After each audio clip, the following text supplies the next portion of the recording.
Hi everyone, Lots Colin here, and today we're going to be having a look at this. It's the ROG Ally X. Ooh. You can see here you got face buttons, standard 2 analog sticks, D-pad, 4 buttons on the edge of the screen, which we'll come to in a minute. On the top here you can see you've got bumpers and triggers, and finally, on the back, got these 2 little paddles here. Alright, so let's fire it up and push the on button. You can see I've got it plugged in so that it will go to my capture card and appear on the screen up there. See a little animation there which will appear before the Windows boot screen, because this is a purely Windows device. It is literally a Windows PC. You can see the log on screen there. Now, as it logs in, you'll see that it's loading a fancy console-looking interface. This is called Armory Crate, and it's Asus ROG's way of making this look a bit like a console. But it is just a Windows app. If I press one of these 4 buttons on the side here, that go away, and you can see, hey, it's Windows. You can do anything. You can install Microsoft Office. You can go on the internet, do whatever you want.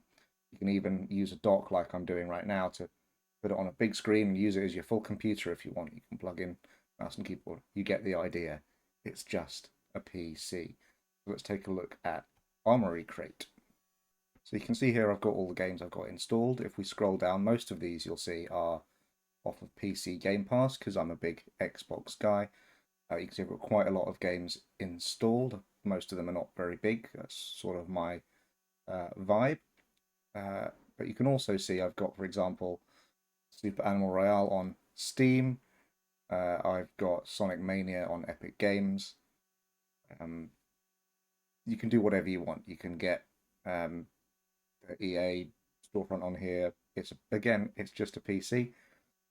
And pretty much this Armory Crate app will just add these automatically, but if it doesn't for any reason, there's a way to just do it manually.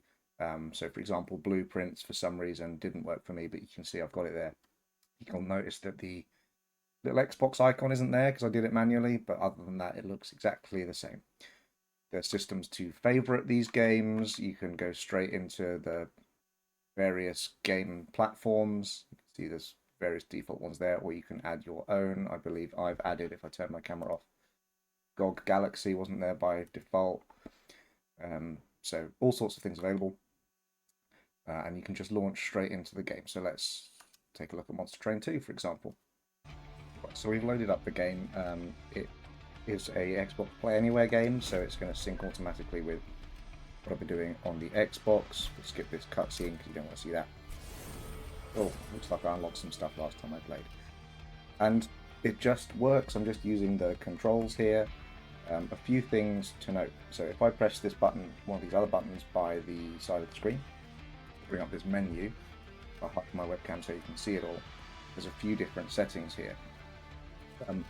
One, you can adjust the screen brightness up and down. You can adjust the volume up and down. What else have we got? The main things are, there's a show desktop button. So if I want to go back to the desktop, I can just do that. Very handy. Now, I've also got this operating mode, and I can switch between silent mode, which is going to drain the battery the least, but be the least performant for meaty games. The middling performance mode, and finally a turbo mode that uses the most power. It generally switches to this when you plug in, and that will give you the best performance, but when you're out and about you probably don't want to drain the battery too much. So we'll put it back on silent for now. Let me just, oh dear. Sometimes, as you can see, it is a little bit fiddly, and you can see the taskbar is still up there. Let's see if it does it again. There you go. Now, we can also, if we go in here, you can see the control mode is auto. Because this is a PC, turn my camera back on, you can configure these buttons any which way you want, pretty much. And you can even play games that aren't really designed for controller, but for mouse and keyboard, but obviously it's not quite as good. So if I do desktop mode, this will control like a computer. What I'm doing is I'm using the right analog stick here as the mouse cursor, and then I can do the bumpers here as left click and right click, and it works pretty well. Let's go back to auto mode and get back to a controller, because this is a game designed for that. Now, one thing I have noticed is, generally speaking, the Xbox ecosystem just syncs save games to the cloud and it all works magically. But what I've noticed is that when you quit a game, it doesn't necessarily, and this is a Windows problem, not an Ally problem, it doesn't necessarily always sync the cloud save game straight away. So what I've done is I've got Windows services in the system tray, and you can just go down the bottom here and run this. It doesn't seem to like staying in automatic mode. I'm sure Microsoft will fix this at some point. But if you do that and then just leave it 30 seconds or something, then your save game should sync, and you'll save yourself running back and forwards between your portable and your console, just making sure the save game is synced. So a little tip for you there. Shall we run something meatier than Monster Train 2? Alright, so the most meaty game that I've got installed right now is Doom the Dark Ages. Just to put it out there, I have previously played Expedition 33 on this. I've previously played Indiana Jones and the Great Circle on this.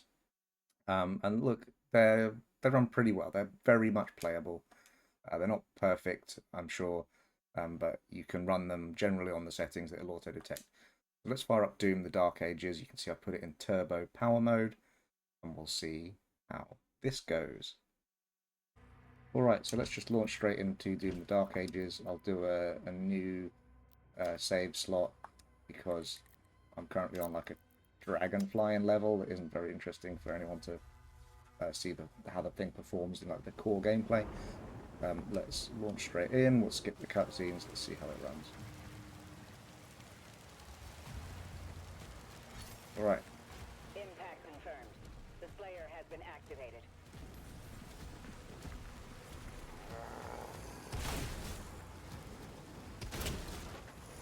And you can see, like, it's not as smooth. I'm getting maybe 20-30 frames a second here. But, like, it's not unplayable, is it? You can also connect a controller to this, because, again, it is just a PC. Use my terrible gameplay. I cannot hear the sound of the game. You guys can hear the sound of the game. Whoop. But I can't.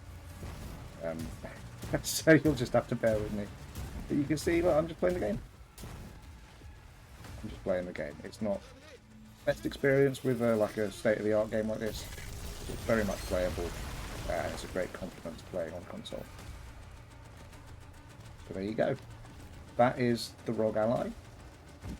It is one of the best purchases I've ever made. You can play pretty much anything on here. You can obviously cloud stream as well if you've got an internet connection. And, I mean, let's just take a look here at what I've got installed on this and how much space is still left on this thing. Oh, real quick, by the way, I forgot to mention. These paddles on the back, and pretty much all the buttons, to be honest, you can customize to do whatever you want. By default, these paddles on the back, I think they take like screenshots and clips, but I like to have them bring up the Xbox game bar, which is part of Windows. It can be a bit fiddly. Sometimes it doesn't seem to work. I think, again, that is a Windows thing rather than a ROG Ally thing. I'm sure they'll work on that. But you can bring it up. I've got it set to compact mode, and you can just go see your friends. You can go and see the achievements of the game. There you go. It takes a while to load, and it's a bit like the guide button in the Xbox. I think that's kind of a neat feature to have. So you can see, without putting in an SD card or anything like that, there is an SD card slot if you want to expand your storage. Without that, I've got 952 gig space on here. I've used up most of it. There's 286 gig free. So let's just look at what I've got installed for your money. So let me hide my webcam again. We've got all these games. You've got all the latest from Game Pass, Doom, Monster Train, Blueprints. So many things. We can scroll on for ages and ages and ages. All installed at once. I usually have a sort of rotating set of big games. You know, like I think I've got South of Midnight on here at the moment, and when I complete that, I'll install that. But that is a lot of games. How many rows is that? 1, 2, 3, 4, 5, 6, 7, 8, 9, 10, 11, 12, 13, 14, 15, 16 rows of 4 games each. I'll leave you to do the math, and I've still got a good 200 gig to spare. I think that's incredible. It certainly makes the train journey go a lot quicker, and the fact that it's also a PC and you can do whatever you want with it makes this a fantastic purchase if you can afford it. I know that it is expensive, but you get a lot for your money. All right, thanks for watching, guys. I hope you enjoyed that. If you did, don't forget to like, subscribe, comment, and ideally cut me a check for £8,000. Cheers. Bye.